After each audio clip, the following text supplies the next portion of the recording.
देश के गृह मंत्री अमित शाह ने स्टैच्यू ऑफ यूनिटी पर हुए समारोह में हिस्सा लिया। सरदार वल्लभ भाई पटेल को दी श्रद्धांजलि। आजाद भारत की प्रशासनिक नींव भी रखी। हवाओं के बदले रुख से दिल्ली के लोगों को मिली राहत, कम हुआ पराली के धुएं का भी हिस्सा। जम्मू कश्मीर में पुनर्गठन के 2 साल हुए पूरे। अनुच्छेद 370 हटने के बाद हुए कई बदलाव। वर्षों पुरानी दरबार मूव की परंपरा भी हुई समाप्त। आर्यन खान को जमानत मिलने के बाद भी सुर्खियों में बना हुआ है ड्रग केस। भारतीय जनता युवा मोर्चा के पूर्व अध्यक्ष मोहित कंबोज ने ठोका नवाब मलिक पर मानहानि का केस। प्रतिज्ञा रैली में बीजेपी को घेरेगी प्रियंका गांधी, हम वचन निभाएंगे का देंगी नारा। केंद्रीय गृह मंत्री अमित शाह रविवार को गुजरात के केवड़िया पहुंचे, जहां उन्होंने स्टैच्यू ऑफ यूनिटी पर एक समारोह में हिस्सा लिया। सरदार वल्लभ भाई पटेल की जयंती पर स्टैच्यू ऑफ यूनिटी में यह कार्यक्रम रखा गया था। इस दौरान तीनों सेनाओं ने सलामी दी। पुलिसकर्मियों ने तिरंगा झंडा फहराते हुए परेड की। साथ ही कई अन्य कार्यक्रम हुए। शाह राष्ट्रीय एकता दिवस समारोह में शामिल हुए। वो अमूल के 75वें स्थापना वर्ष समारोह में भी शिरकत करेंगे। इस मौके पर अमित शाह ने ट्वीट करते हुए लिखा, सरदार पटेल का जीवन हमें बताता है कि कैसे एक व्यक्ति अपनी दृढ़ इच्छा शक्ति, लौह नेतृत्व और आदमी देश प्रेम से देश के भीतर की सभी विविधताओं को एकता में बदलकर एक अखंड राष्ट्र का स्वरूप दे सकता है। सरदार साहब ने देश के एकीकरण के साथ आजाद देश की प्रशासनिक नींव रखने का भी काम किया है। मातृभूमि के लिए सरदार पटेल का समर्पण, निष्ठा, संघर्ष और त्याग हर देशवासी को देश की एकता, अखंडता के लिए खुद को समर्पित करने की प्रेरणा देता है। गृह मंत्री ने कहा, अखंड भारत के ऐसे महान शिल्पी की जयंती पर उनके चरणों में नमन और समस्त देशवासियों को राष्ट्रीय एकता दिवस की शुभकामनाएं देता हूं। मैं सत्यनिष्ठा से शपथ लेता हूं कि मैं राष्ट्र की एकता, अखंडता और सुरक्षा को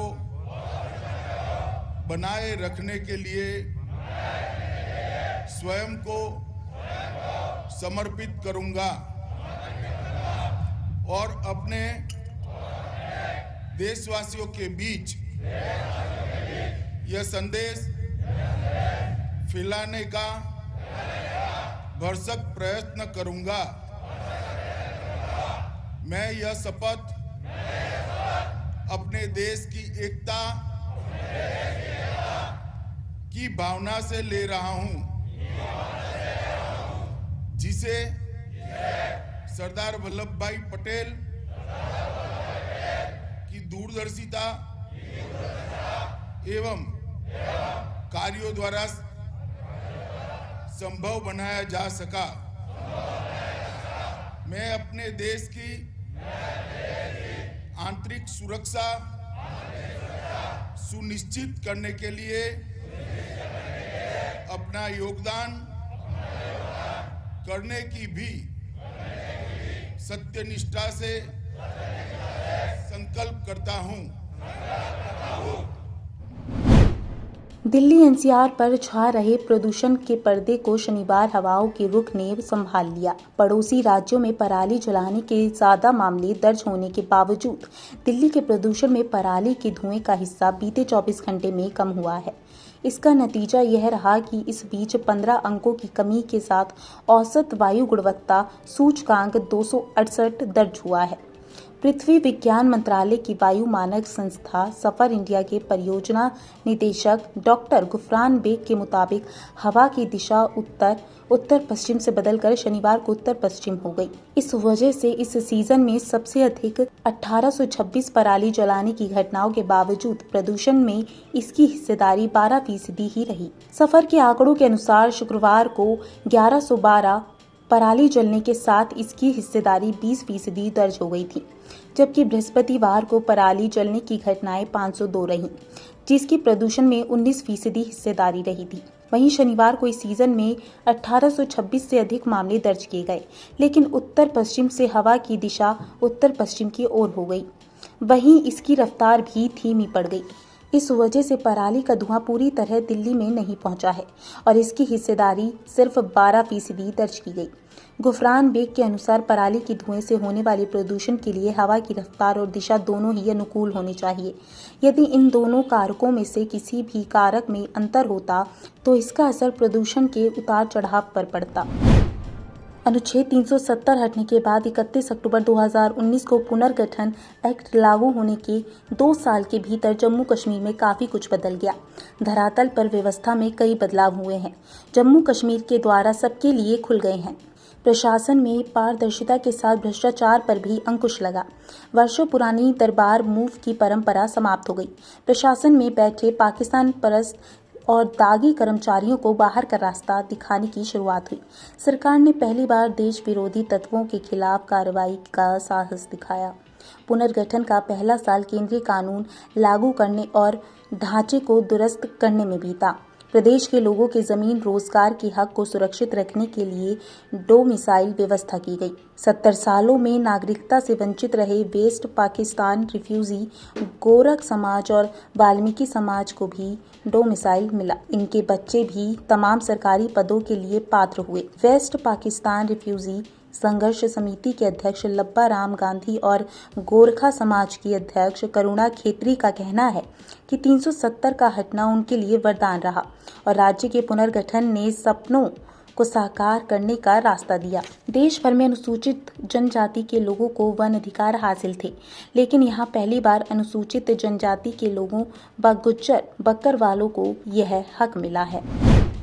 मुंबई ड्रग्स मामले में शाहरुख खान के बेटे आर्यन खान को जरूर जमानत मिल चुकी है, लेकिन महाराष्ट्र सरकार में मंत्री नवाब मलिक के बयानों की वजह से ये केस सुर्खियों में बना हुआ है। अब भारतीय जनता युवा मोर्चा के पूर्व अध्यक्ष मोहित कंबोज ने नवाब मलिक पर 100 करोड़ का मानहानि मुकदमा ठोक दिया है। पिछले कई दिनों से नवाब मलिक लगातार बीजेपी नेता मोहित कंबोज और उनके परिवार पर गंभीर आरोप लगा रहे थे। मुंबई ड्रग्स केस में भी लगातार उनके परिवारों का कनेक्शन रखा जा रहा था। इस वजह से 9 अक्टूबर को मोहित ने मलिक के नाम एक नोटिस भेजा था। उस नोटिस में जोर देकर कहा गया था कि बिना सबूत के मान हानिकारक बयान, लेकिन नवाब मलिक ने उस नोटिस के बावजूद भी अपने हमले को जारी रखा और 11 अक्टूबर को फिर उनके परिवार पर निशाना साधा। अब बीजेपी नेता ने मलिक के खिलाफ लीगल एक्शन की तैयारी कर ली है। मुंबई पुलिस ने शिकायत भी दर्ज करवा दी है और उच्च न्यायालय में नवाब मलिक पर 100 करोड़ का मानहानि का केस भी ठोक दिया है। बॉम्बे हाईकोर्ट में दायर की गई याचिका में मोहित ने खुद बताया कि वह बीजेपी के सदस्य हैं और उनका एक कारोबार भी है, लेकिन नवाब मलिक के तथ्यहीन आरोपों ने उनकी छवि को धूमिल करने का काम किया है। कांग्रेस की राष्ट्रीय महासचिव व उत्तर प्रदेश प्रभारी प्रियंका गांधी रविवार को गोरखपुर के चंपा देवी पार्क से गोरखपुर बस्ती मंडल की 41 सीटों को एक साथ साधेंगी। प्रतिज्ञा रैली के माध्यम से दोनों मंडलों के लोगों से महिलाओं को 40% सीटों पर हिस्सेदारी, किसानों का पूरा कर्ज माफ, बिजली बिल हाफ और कोरोना काल का पूरा बकाया साफ करने, 20 लाख को सरकारी रोजगार देने जैसे वादों को हम वचन निभाएंगे नारे की प्रतिज्ञा लेंगी। रैली की तैयारी के लिए कांग्रेस के राष्ट्रीय से लेकर राज्य स्तर के नेता गोरखपुर में जुटे हुए हैं। शनिवार को प्रदेश कांग्रेस कमेटी के प्रदेश अध्यक्ष अजय कुमार लल्लू, राष्ट्रीय कांग्रेस के सचिव राजेश तिवारी ने कार्यक्रम स्थल का निरीक्षण किया। लल्लू ने कहा कि गोरखपुर की सरजमी पर प्रियंका गांधी की ऐतिहासिक रैली होगी। गरीबों मजलूमों की हक की लड़ाई और न्याय दिलाने के लिए हमेशा तैयार रहने वाली प्रियंका गांधी ने प्रदेश की जनता में नई संभावनाएं जगा दी हैं और प्रदेश की जनता आशा भरी नजरों से उनकी ओर देख रही है। राजेश तिवारी ने कहा कि प्रियंका गांधी की प्रतिज्ञा रैली हर हाल में सफल होगी। लोग प्रियंका गांधी की झलक को पाने के लिए आतुर हैं। प्रदेश कांग्रेस कमेटी के उपाध्यक्ष विश्व विजय सिंह ने कहा कि प्रियंका गांधी की इस रैली से सत्ता पक्ष परेशान है। जिलाध्यक्ष निर्मला पासवान ने कहा कि प्रियंका गांधी की रैली ऐतिहासिक होगी। जिला कांग्रेस कमेटी के उपाध्यक्ष प्रशासन प्रभारी तौकीर आलम एवं जिला महामंत्री अनिल सोनकर ने कहा कि प्रियंका गांधी की रैली के लिए लोगों में अजब का उत्साह है। रविवार को लोगों की अपार भीड़ इसकी गवाह बनेगी। भारत के पूर्व प्रधानमंत्री आयरन लेडी कही जाने वाली इंदिरा गांधी की आज 37वीं पुण्यतिथि है। कांग्रेस नेता राहुल गांधी ने आज शक्ति स्थल पर जाकर उन्हें श्रद्धांजलि अर्पित की। श्रद्धांजलि देने के बाद उन्होंने एक ट्वीट करते हुए लिखा कि मेरी दादी अंतिम घड़ी तक निडरता से देश सेवा में लगी रही। उनका जीवन हमारे लिए प्रेरणा स्रोत है। नारी शक्ति की बेहतरीन उदाहरण श्रीमती इंदिरा गांधी जी के बलिदान दिवस पर विनम्र श्रद्धांजलि। बता दें कि पूर्व प्रधानमंत्री इंदिरा गांधी की साल 1984 में आज ही के दिन सिख अंगरक्षक ने गोली मारकर हत्या कर दी थी। पुणे में वरिष्ठ कांग्रेस नेता उल्लास पवार ने इंदिरा गांधी की याद में एक प्रदर्शनी का उद्घाटन किया। कांग्रेस पार्टी की शहर इकाई की तरफ से बाला साहब ठाकरे आर्ट गैलरी में प्रदर्शनी का आयोजन किया गया है। कांग्रेस नेता अभय छाजेड़ इस कार्यक्रम में आयोजक हैं। सुप्रीम कोर्ट ने कहा कि आत्महत्या करने वालों को कमजोर दिल नहीं मानना चाहिए। हर व्यक्ति बिगड़े मानसिक स्वास्थ्य से अपनी तरह से लड़ता है। सभी को एक तराजू में तौलकर उनकी पीड़ा कमतर करनी चाहिए। शीर्ष कोर्ट ने इसके साथ ही खुदकुशी के लिए उकसाने में एफआईआर खारिज करने के कर्नाटक हाईकोर्ट के आदेश को रद्द कर दिया। हाईकोर्ट ने इस मामले में आरोपी सरकारी अधिकारी पर दर्ज एफआईआर यह कहते हुए खारिज कर दी कि मृतक ड्राइवर था, सड़क हादसे में लोगों को मरते अपाहिज होते हुए देखता था, कमजोर दिल नहीं था, दोस्तों रिश्तेदारों से बातचीत करता था। यह सब सामान्य व्यक्ति के व्यवहार है, किसी गंभीर तनाव से गुजर रहे व्यक्ति के नहीं। मामले को जारी रखना न्याय का उपहास होगा। आरोपी को लंबी सुनवाई से गुजरना होगा। इसके खिलाफ अपील मंजूर करते हुए जस्टिस डीवाई चंद्रचूड़ और जस्टिस बीवी नागरत्ना की पीठ ने कहा, हाईकोर्ट ने सुनवाई के बजाय धारणा के अनुसार कार्रवाई की। सुनवाई में आरोपों की सच्चाई जाननी चाहिए थी, पर जांच की भी रोक लगा दी गई। ये अपने क्षेत्र अधिकारी का उल्लंघन है। पहाड़ों पर हो रहे बरसात से गंगा के जलस्तर में बढ़ाव जारी है। बनारस में गंगा के जलस्तर में बढ़ाव से जहां नाविकों को चिंता सता रही है, वहीं पर्यटन कारोबार से जुड़े लोग भी परेशान हैं। वहीं छठ पर्व का आयोजन करने वाले तथा देव दीपावली के आयोजकों की चिंताएं भी बढ़ा दी गई हैं। 80 से राजघाट के बीच साल में तीसरी बार घाटों का संपर्क समाप्त हो गया है। केंद्रीय जल आयोग के अनुसार शनिवार को सुबह से ही गंगा के जलस्तर में 1 सेंटीमीटर प्रति घंटा की रफ्तार से बढ़ाव हो रहा था। केंद्रीय जल आयोग के अनुसार रात 8 बजे गंगा का जलस्तर 64.96 मीटर दर्ज कर दिया गया है। शाम 5 बजे से गंगा के जलस्तर में आधा सेंटीमीटर प्रति घंटा की रफ्तार से बढ़ोतरी हो रही थी। वहीं देव दीपावली और छठ के आयोजनों पर भी अब संशय के बादल मंडराने लगे हैं। गंगा सेवा निधि के अध्यक्ष सुशांत मिश्रा ने बताया कि गंगा के जल स्तर में रोजाना हो रहे बढ़ोतरी के कारण अभी तक देव दीपावली की तैयारियां भी शुरू नहीं हो सकी। अगर गंगा का यह हाल रहा तो इस साल देव दीपावली के आयोजनों को सीमित करना पड़ जाएगा। मुख्यमंत्री योगी आदित्यनाथ ने कहा कि निष्ठा के साथ नियत साफ हो तो नियत भी नीति को सफल बनाने में योगदान देते हैं। अयोध्या में जन्मभूमि पर भगवान श्री राम के भव्य मंदिर का हो रहा निर्माण इसका प्रमाण है। नेतृत्व के प्रति अगाध निष्ठा, साफ नीति और संस्थापकों के आदर्शों मूल्यों का सम्मान करते हुए भाजपा आज दुनिया की सबसे बड़ी राजनीतिक पार्टी बनी है। मुख्यमंत्री शनिवार को गोरखपुर के योगीराज बाबा गंभीरनाथ प्रेक्षागृह में आयोजित भाजपा गोरखपुर क्षेत्र के मंडल अध्यक्षों व मंडल प्रभारियों की बैठक को संबोधित कर रहे थे। इस दौरान उन्होंने आजमगढ़ में 13 नवंबर को विश्वविद्यालय के शिलान्यास की घोषणा भी की। बैठक में चुनावी मंत्र देते हैं सीएम योगी ने कहा कि सरकार की लोक कल्याणी योजना को लेकर जनता के बीच मुखर होना होगा। सीएम योगी बैठक के दौरान 30 अक्टूबर 1990 में कार सेवकों पर चली गोलियों का जिक्र भी किया। उन्होंने कहा कि 31 वर्ष पूर्व आज ही के दिन श्री राम मंदिर आंदोलन के दौरान निर्मम और बर्बर गोलीकांड हुआ था।